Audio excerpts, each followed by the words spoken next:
Here at Turkey Creek Sanctuary in Palm Bay, city of Palm Bay. It was formed in about 1980, I believe. It's lands that were donated by General Development Corporation, who developed most of Palm Bay. They donated land to Audubon of Florida and the city of Palm Bay to make a park at the headwaters of Turkey Creek. Later, about the mid-90s or so, Brevard County added another 33 acres to the original 80 acres or so, and it's about 113 acres right now with the three landowners. The city of Palm Bay runs the park. Out here they got a nice trail system in here. It's a great birding spot for migration. Bill and Shirley Hills made this place famous for birding here every spring and fall migration every single day, and amassed quite a species of birds for the park out here. We're going to be looking for birds today.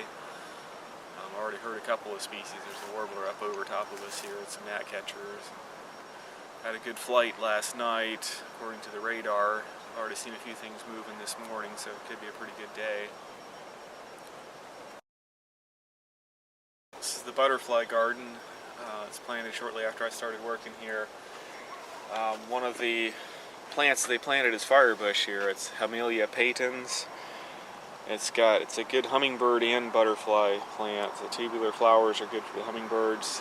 It's a good bird plant. The berries are popular with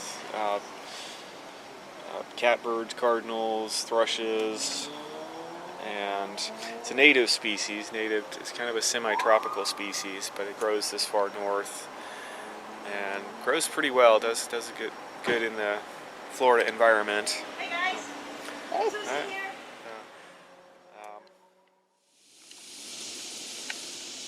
This is a RedRat Snake. It's an excellent tree climber. Often climbs up and predates bird nests, actually. It's one of the big predators of red-cockaded woodpeckers. Very popular in the pet trade as well. They breed these. They're extremely variable in their coloration, so pet breeders will take some of the odd-colored variations and breed them with each other and make some really interesting colored varieties that you can find in captivity. I notice he keeps sticking his tongue out. Why is he doing that?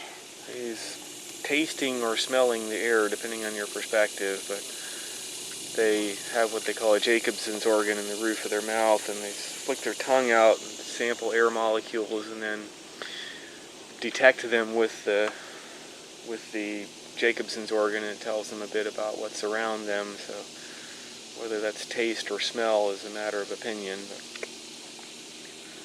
So that's another way he senses his environment besides vision. Their vision's not tremendously good, but they can certainly smell really well.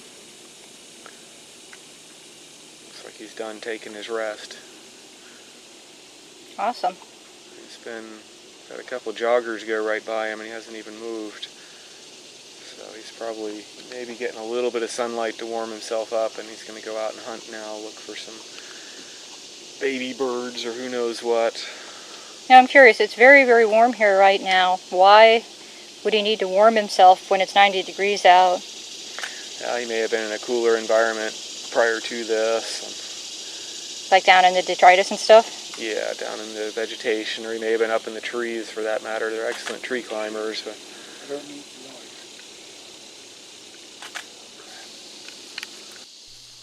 This is an armadillo, or as my mom used to call them, a mouse with armor, and she really wasn't too far off. Their name comes from the Spanish phrase meaning little armored one. In Florida we have the nine-banded armadillo, which originated in South America. They use their claws for digging for food and making burrows. They're insectivores, and sometimes they appear to eat carrion, but in fact most likely are eating the associated maggots on the carrion. So I don't think I'd want to kiss one of these things. Got lots of turtles here. And they're always looking for a handout. Yeah, unfortunately people feed these guys, and despite all the signs here that say you're not supposed to feed them, they still get fed. Which is why they're all here gathered, because they see people here. But they're all very neat little critters. Look at them all. This is one of my favorite sections of Turkey Creek. We're at the canoe overlook here. Most of what we're looking at here are peninsula cooters. Peninsula cooters are a freshwater turtle species found in the Florida Peninsula. These guys are vegetarians, and the females are generally larger than the males. If you Google this critter, you'll quickly witness one of the major threats to this turtle, which is the pet trade. Other threats include habitat loss, pollution, and food source loss due to the Asian carp, which is an exotic fish that competes for the same plants as the turtles. There's all kinds of fishies down there too.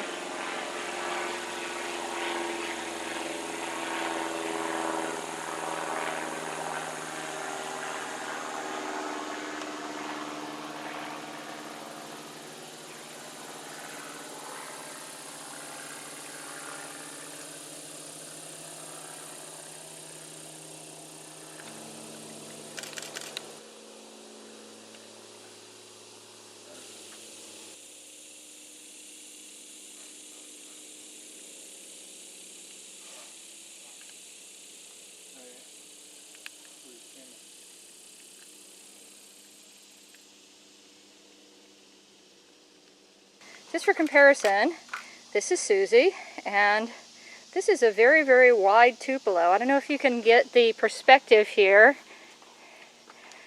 I'm really close to Susie, and that tupelo is way behind us. It's probably, what would you say, 10 feet wide?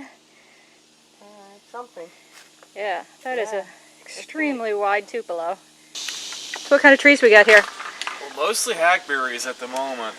The tree species vary in here because we're in what they call the fern garden area, which is an area where the bedrock is only about 2 feet below the muck in here. So larger trees like oaks don't survive in here, and smaller trees are constantly falling over because they don't have enough soil to anchor themselves in. So when you look out through here, you'll see trees falling down and laying on the ground through here.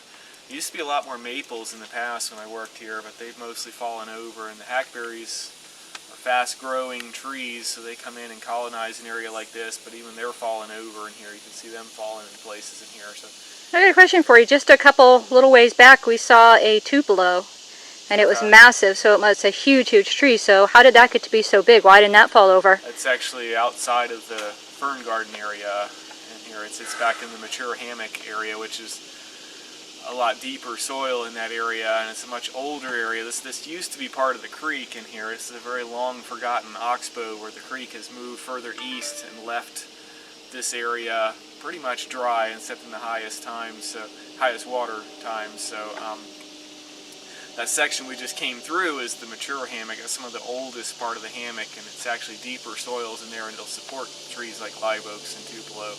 But you'll see a rather rapid transition as you come into this fern garden area. All of a sudden now we've got a few laurel oaks, but mostly maples and hackberries and faster growing trees like that are in palm trees and things of that nature. Great, thanks. Now we're in the Margaret Hames Visitor Center at Turkey Creek. There's so many cool things to see in here. Included in their collection is a full manatee skeleton, a river otter, many birds including barred owl, an indigo snake, which is an endangered, non-venomous snake whose only bad trait is that his poop smells like black death. There's a peregrine falcon, many other birds, skeletons and skulls, snake skins, tortoise and turtle shells, and even activities for the kids. And by the way, don't think your visit is over just because you've left the grounds of Turkey Creek. The parking lot itself is a wonderful place to bird, and most birders actually start in the parking lot. We didn't see any birds today, but this is a gopher tortoise we saw who was making his way around the area. Enjoy your next visit to Turkey Creek. See you out there. Bye-bye, Mr. Tortoise. Thank you for letting me take your picture.